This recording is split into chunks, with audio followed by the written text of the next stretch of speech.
you are actually having trouble forgiving yourself for something. I'm a person that you can forgive easily, because otherwise we are handing out instructions saying, hey, hold me to an impossible standard. I have been through so much, I have seen so much, I have people from all walks of life, and there's nothing you could tell me that would make me judge you. And if it did, that would be my own reflection, and it would be something within me that I needed to rebalance. Hello and welcome back to another episode of Empowering From Within. I'm absolutely thrilled to have you here. Today we are going to get really deep in the weeds of anger, forgiveness, self-forgiveness, guilt, all the big names, because as we know, our electromagnetic field, our thoughts, beliefs, actions, feelings, subconscious programs are all shaping the matter around us and handing out instructions to life on how to treat us and who to bring to us and what circumstances we're going to find ourselves in. So whether we have conscious anger or repressed anger, it all just radiates from our energy as anger, which means we will be in resonance with people who are angry or situations and circumstances and events that make us angry until we process it and alchemize it within our own energy, so we no longer become a match to those circumstances or people, or we are no longer triggered or worried about it because we have processed our own emotions. So there are huge wins and gains and benefits to truly addressing the anger in our lives. And I, as everyone knows, was a former subscriber to the pattern of suppressing, shoving down, repressing, and hiding how I truly felt. And I used to not have the tools to truly process my emotions. And if you had asked me 5, 6, 7 years ago if I was angry, I would have said absolutely not. Because I thought it was just such an unflattering emotion I didn't want to admit to, but it was busting out of me sideways, to the point where I would shove down, and then I would just like explode into tears because I was so frustrated with this bubbling anger inside of me. It was very subconscious and suppressed, but nonetheless it was within my energy. And now I have so many game-changing inner tools to handle any anger that comes up, and I have processed level 10 out of 10 past events that would cause an ordinary humble human to be filthy, full of rage style anger. So I want to give you some processes, first of all, to go through to help you to neutralize and balance any anger that might be within you, and then some really profound mental shifts that will cultivate such peace and harmony in your life and will help you have so much more compassion and will help you hand out instructions through your EMF that will be resonant with forgiveness and self-compassion and people accepting and choosing exactly who you are, rather than people who cannot accept certain parts of you. And you know, whether it's in career or relationships, the instructions we are handing out when we don't love ourselves and our life means that other people can't love us and choose us to be in their lives. So processing anger and getting out of the frequency of anger has myriad benefits.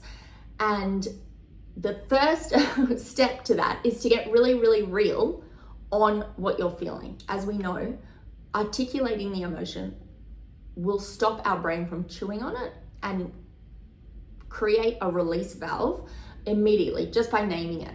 So that is the first step. And it's hard because we don't have huge emotional vocabularies, but if we can take a minute to just notice the sensations in our bodies, notice that we are triggered, notice that we are snappy or critical or internally judging, then that is our first clue that we probably have anger within us.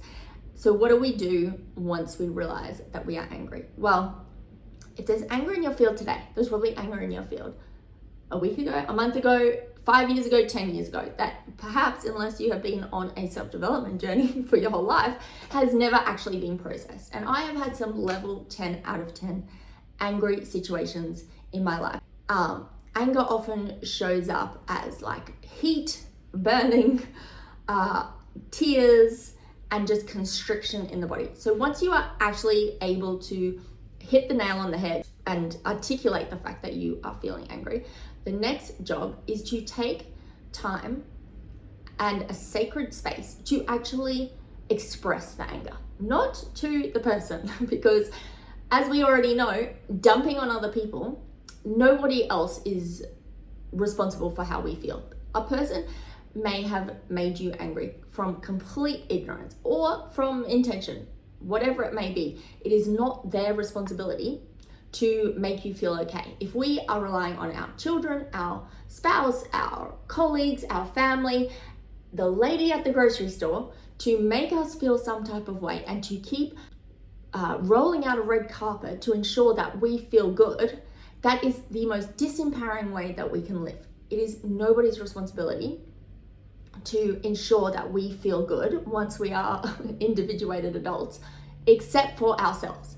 So if we are saying to everyone, I need every single person that I cross paths with to make me feel okay and to make me feel not angry, then we are giving our power away and putting how we feel in everyone else's hands. But we can take our power back and take our power out of everyone else's hands and take radical responsibility for our own feelings and our own anger and start to have a completely empowered relationship with our life and the people in our lives. So once we recognize that we have anger, we need to express it without dumping it on someone else and without spraying it on everyone around us, because that is a very obviously low frequency way to live. We don't want to bring other people's frequencies down because we are angry. We don't want to offload that energy onto our loved ones. We want to be able to process and alchemize it ourselves.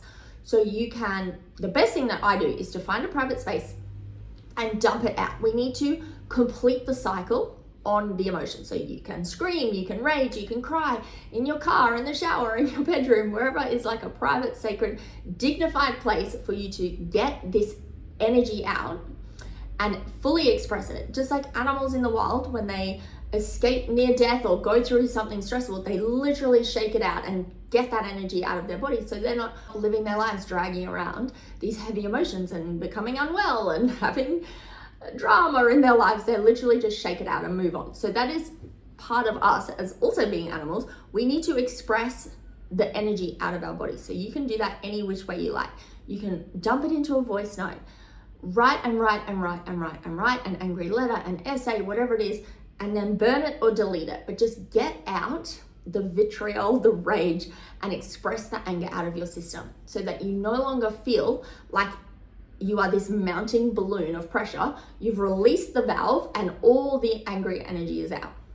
Now, once you have done that, there are different energetic practices I can help you with in a private session to clear the energy and transmute the energy depending on the circumstances. But once you have shifted and expressed it and you have connected your spinning brain to your body, so your body knows, oh, this is anger, and your mind can stop chewing on it because you've articulated it, you've made sense of it, you've expressed it, then you can start to shift your perceptions back into balance. Because as we know, everything in the universe has an equal amount of positive and negative, from atoms to world events to people to puppy dogs. Every single thing is in balance at all times, or else the world would literally combust and fall off its axis. So we need to then neutralize our imbalanced perception that this thing is entirely awful and unfair and unjust and horrendous and angry making, right? So we can do it with someone else. For example, let's say someone's sitting in a coffee shop and someone walks in and steals their purse. That person may leave the coffee shop feeling really angry. Someone else could make it mean something else, but we're doing anger today. So we can see that if we had the most vast perspective and we were truly trying to find the perfect negatives and positives and remain in balance about that situation, well, perhaps the person who stole the wallet is going to feed their starving children. Perhaps the lady whose wallet and purse was stolen was pretty distracted in life, and this was the wake-up call that she needed to become more mindful and to take better care of her possessions and to feel a slight more sense of vigilance around her possessions. And it actually prevented her from having something much, much, much more irreplaceable stolen in 2 months' time, because she suddenly now has a more heightened awareness of her possessions. Perhaps the person who stole the wallet, that was the impetus to turn their life around. They had such terrible guilt that they then decided to pave a way in their life that was no longer reliant on crime and stealing. We don't know, but we can get really creative and we can get really high frequency by taking more time and perspective to balance these emotions, because nothing is entirely negative and nothing is entirely positive. We are trained and conditioned as children to think of people as wrong and places as wrong and behavior as wrong and entirely bad. But the truth is, everything is in balance. If we have the most helicopter high conscious view, life and circumstances and people are always in balance. Now, it's easier to do it from the outside looking into someone else's life. When we have to do it for ourselves, it can be harder because we are super emotional. And I have had circumstances in my life that have made me deeply angry. One of them that has been my hardest has been betrayal by a family member. And I carried a lot of unconscious, subconscious anger around stuff that went down in my family of origin for literal years. And it wasn't until I had all these tools that I could express it and then get it back into balance. And the easiest way to get things back into balance is to see the gifts, the skills, the abilities, and the growth that came out of any difficult circumstance, because then you start embodying those skills and capabilities. We've already gone through this on the Every Challenge is an Upgrade podcast, but if we don't see what we gained by going through something difficult, we will be in a permanent state of imbalance and a permanent state of loss, and we will constantly draw more and more and louder circumstances into our lives to say, the world is against me, everything is difficult, whatever belief you are taking from whatever has gone down in your life will keep getting reflected back to you. But if we are in a state of saying, I understand what happened, I am grateful for the skills, tools, and capabilities it gave me, I love the person I am today because of that event, then we are going to start to hand out instructions and have the energy of someone who loves their life, who knows that people have the best intentions, or whatever it might be that you're trying to flip on its head. So for me, I wrote down every single difficult thing that betrayal gave me and made me feel. And next to each difficult feeling, I wrote down 3 incredible capabilities, skills, and valuable gifts that it gave me that I treasure today to get back into balance. And the truth is that, what is betrayal? It is lying, and it is a lack of trust. Well, I now know in my literal cells what truth feels like in the body, what something that is not truthful feels like in the body. I have deep discernment about people, and I have incredible spidey senses because of everything that I have been through in a betrayal sense. So I have neutralized this now, and I am no longer drawing betrayal, mistrust, lying into my life, because I shifted my energy and perception around it and got back into balance.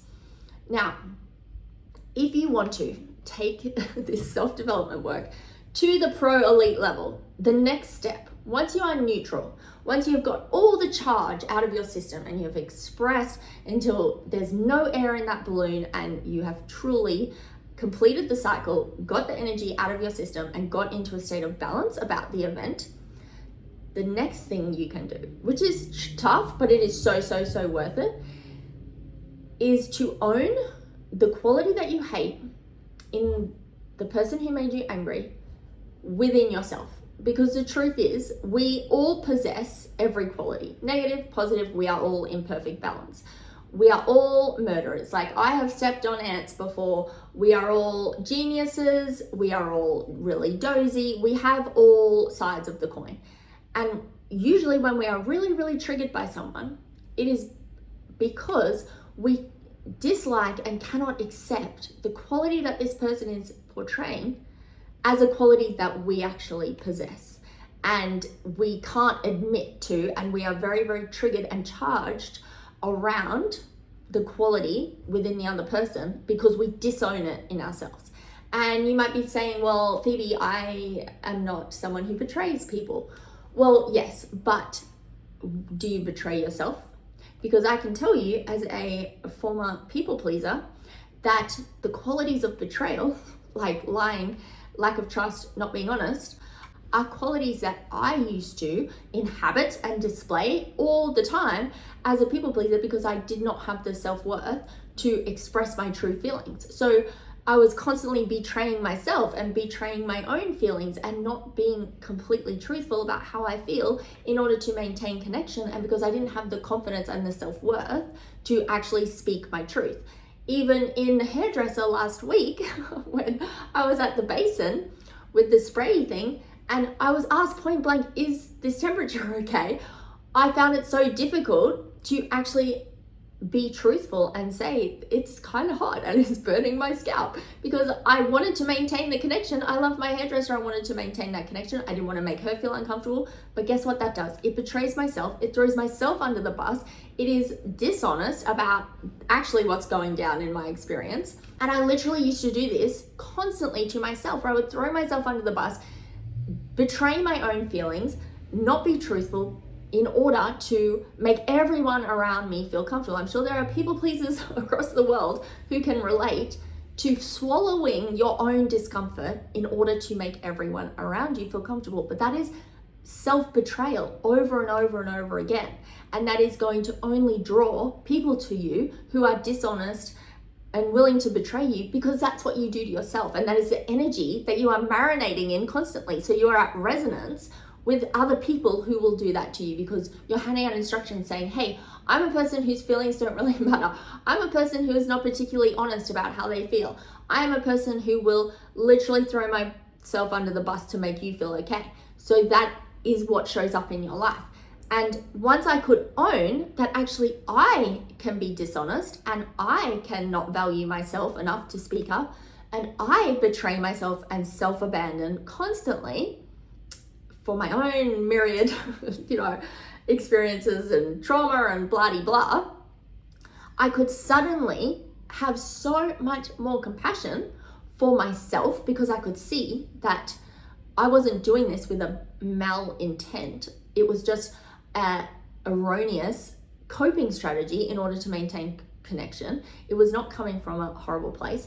And I could own that part within me that betrays myself and ultimately betrays other people, because you're not being genuine to yourself and you're not really being honest. And then it helps so much to take the charge out of it.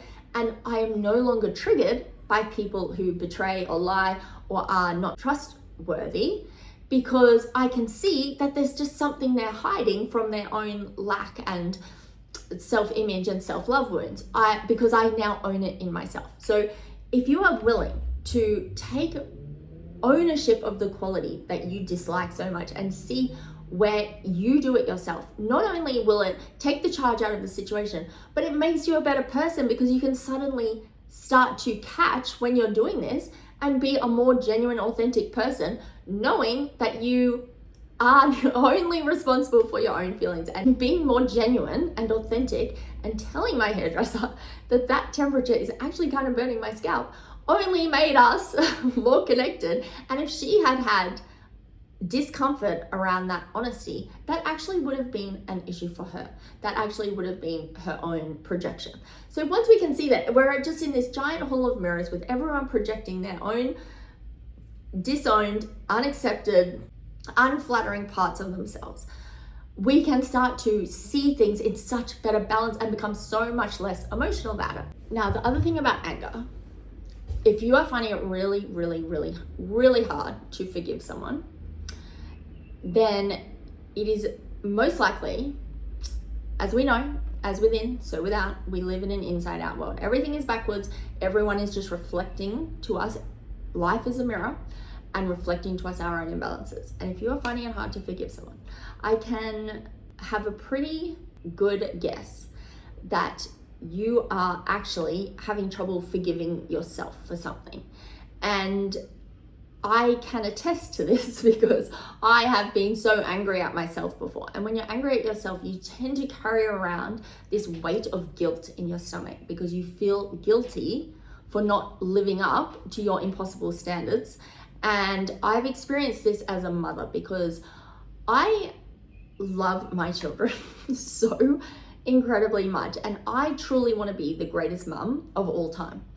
But being the greatest mum of all time means you actually have to work on your own stuff, right? It doesn't mean that you have your hands in your kids' lives, making sure that everything is going their way. It actually means being resourced and self-accepting and healing all the stuff that I've picked up in my own childhood and my own life, and not projecting or spilling that onto them, and feeling so internally resourced and full of worth and love that you are able to then spill that over onto your children.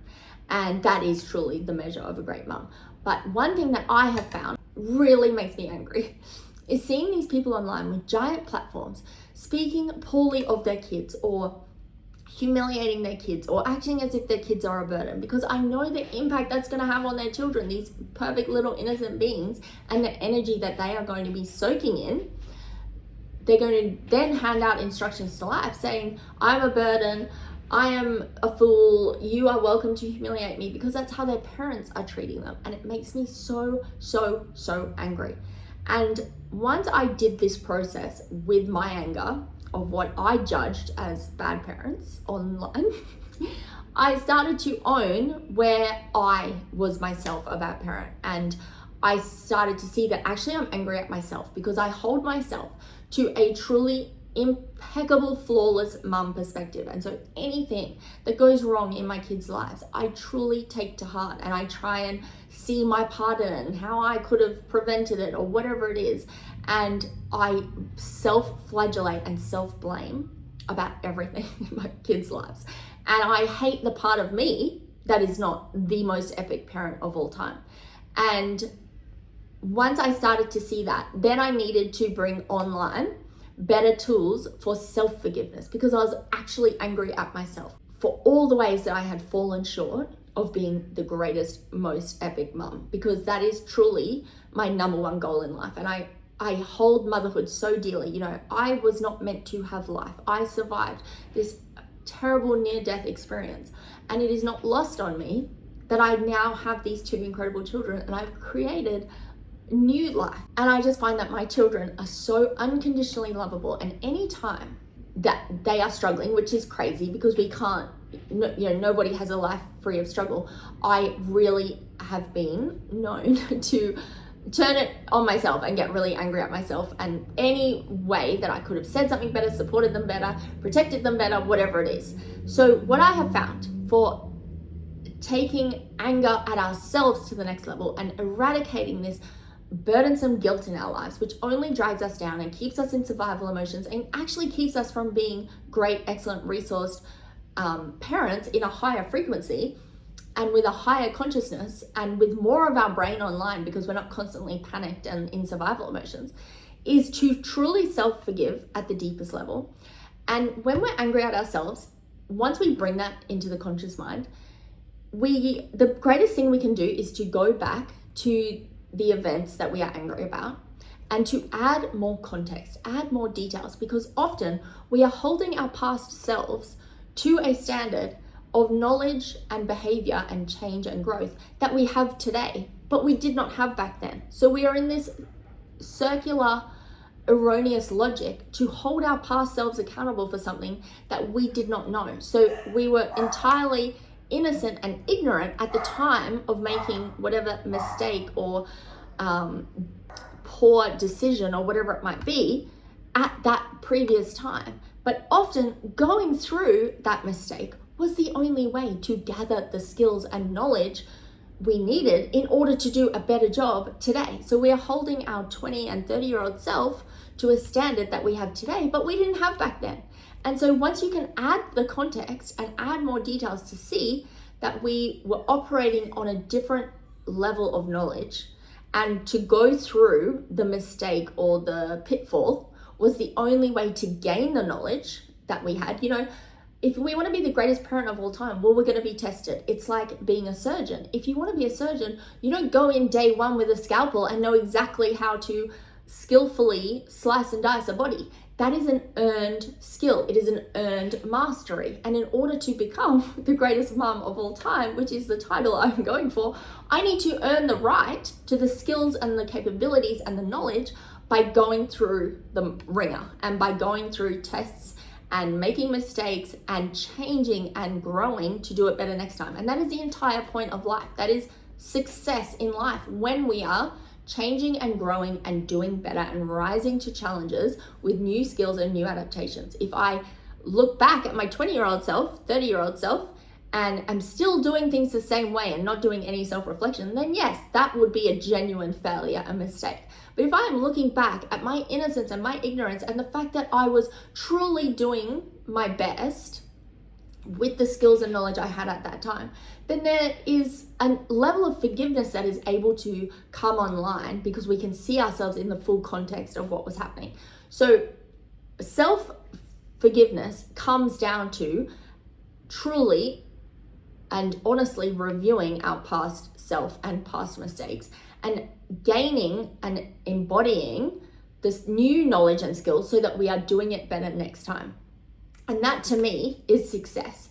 And not carrying around guilt and self-anger and actually forgiving ourselves and seeing ourselves in the full context of our own innocence and ignorance and growth and change means that we get to hand out new instructions through our electromagnetic field that says, I am a person who is unconditionally lovable. I'm a person that you can accept all parts of me. I'm a person that you can forgive easily, because otherwise we are handing out instructions saying, hey, hold me to an impossible standard. Don't let anything go. Please hold everything in my past over my head, because that's how we're treating ourselves. And whatever we do to ourselves and whatever is in our own energy will be reflected back to us. So the benefits of doing this work to forgive others and forgive ourselves is beyond measure, and it is truly life-changing. And it means that you are no longer burdened and weighed down by these very, very difficult, cruel thoughts that we have about ourselves and about others. So the tools today are to articulate when you have anger, whether it is at someone else or yourself, when you have guilt, to express it and complete the cycle and dump it out. Then to rebalance and to see the balance in the situation, the gifts, the capabilities, the skills, the growth that you got from going through whatever you have gone through in your life, and then to own and take full ownership of whatever qualities are triggering you about other people. Own those within yourself. And I can tell you, the internal peace and the harmony in your relationships and the way that you see and treat yourself will be so profoundly improved. And you will no longer feel this burden of heaviness and be really reactive and easily triggered, because you have the skills and tools and reps under your belt to process some of the more difficult things in life. And another thing that is really, really powerful, and I have also done this with a mentor, and if anybody needs support, I'm obviously always here to help you process your level 10s, because the things that we hold in isolation are like bacteria in a petri dish just proliferating in darkness. We need to bring these things out into the light, and shame will cause things that we have done or experienced to fester and grow and get louder and more difficult in our own energy and in our own minds and hearts and souls and spirits. So if you need support, please know that my mentorship is a judgment-free zone. I have been through so much, I have seen so much, I have people from all walks of life, and there's nothing you could tell me that would make me judge you. And if it did, that would be my own reflection, and it would be something within me that I needed to rebalance. So I know, as someone who mentors people, that one of the most difficult things about turning up to mentorship is actually saying the deepest, darkest, hardest things about us to someone else. But I can tell you that not only are my sessions completely private and judgment-free, but allowing these things to come out into the sunlight and the light of day with someone who does this work and who has the most high frequency, high conscious tools in order to transmute whatever is on your heart is such a profound game changer. And I would never want anyone to feel like they were going through something that they couldn't ever share, even with a mentor in a private, safe container. So please know that I have seen it all, I've done it all, and all my mentorship spots are completely judgment free. And often the most difficult things we go through, we make it mean something about us, and our self-worth just goes absolutely to the bottom of the trash bag, because we're like, well, if we can go through something like that, then we must be so not valuable. Or if we can do something like that, then we must be such a piece of trash. But it is not true. We are out of balance when we are thinking that way. And we are all the most unconditionally lovable, forgivable, excellent human beings. And if we don't do this work, then we can never actually get on with our purpose in life, because we're going to be constantly hiding parts of ourselves and not accepting parts of ourselves and triggered, and we will never actually reach our greatest potential in this life. I know with all of my heart that everyone in this world is here to serve a unique purpose and has a deep purpose and passion in life. And if we are not healing all the stuff that we've been through and that we've experienced and that we feel as though we have done that is not in balance, then we cannot serve that greater good and we cannot be in our purpose. So if you are ready to step up to the plate and own all your crap and heal all your crap, then I am your girl. Head to my website, hit me up on Feedgram, whatever feels good for you. And I am sending you forgiveness, self-love, self-image healing, all the best vibes this week. Thank you so much for being here today. If you want to keep hanging out, because I sure do, then head to my Instagram @Phoebesgram or my website, phoebestewart.com.